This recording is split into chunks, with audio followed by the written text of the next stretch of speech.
નમસ્કાર મારા વાલા ખેડૂત મિત્રો, તો આજના અમારા નવા વિડીયોમાં સ્વાગત છે તમારું ને આજે આપણે વાત કરીશું એરંડાની ખેતી વિશે। તો હું આજે આવી ગયો છું આપણા સેના કાકાના ખેતરે એમની મુલાકાત કરવા માટે ને હું આજે તમને એમના બતાવવાનો છું એરંડા।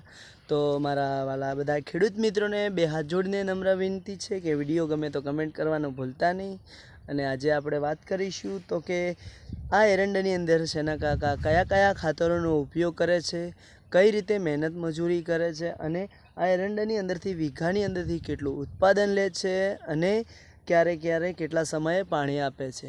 તો ચાલો આપણે પહેલાં તો એરંડા જોઈશું। તમને એરંડા ગમે તો કમેન્ટ કરજો અને વિડીયોને આપણે આગળ સ્ટાર્ટ કરીએ। તો જુઓ મારા વાલા ખેડૂત મિત્રો, આ છે એરંડા ચારે બાજુનો।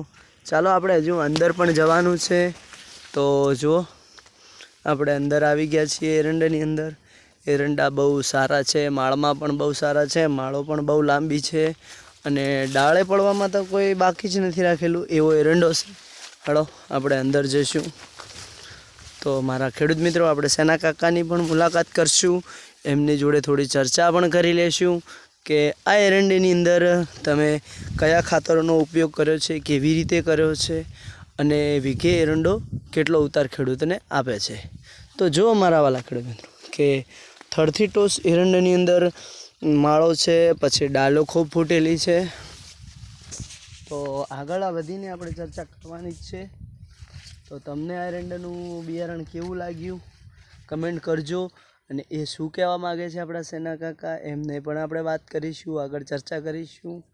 તો જુઓ કે આ જે સેના કાકાનું બિયારણ છે એનું એ જ બિયારણનું વાવેતર આપણે પણ કરેલું છે।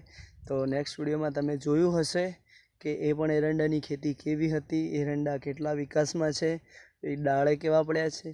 તો આ એરંડા હજુ થોડા પાહન હતા, એના કારણે હજુ એટલી બધી માળો નથી બંધાઈ, પણ તમને જોવા તો મળી જ ગયું હશે ચારે બાજુના કે એરંડા કેવા છે, એરંડાની અંદર વિકાસ કેવો છે। તો મારા બધા ખેડૂત મિત્રોને એટલું કહેવાનું છે કે તમે જે બી વાવેતર કરો, જેટલું કરો એરંડાનું, એની અંદર લિમિટથી ખાતર નાખો અને જે યોગ્ય છે એ નાખો।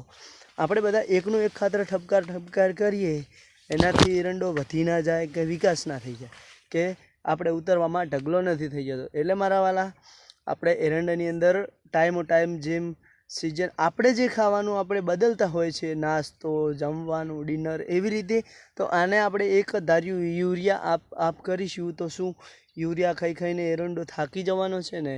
તો વાલા એની જેમ આપણે પણ આ ખેતીમાં થોડું ધ્યાન આપવાનું છે, અલગ અલગ ખાતરોનો ઉપયોગ કરવાનો છે। એરંડાની અંદર ઘણી જાતોના ખાતરો આવે છે ઉપયોગ કરવા માટે।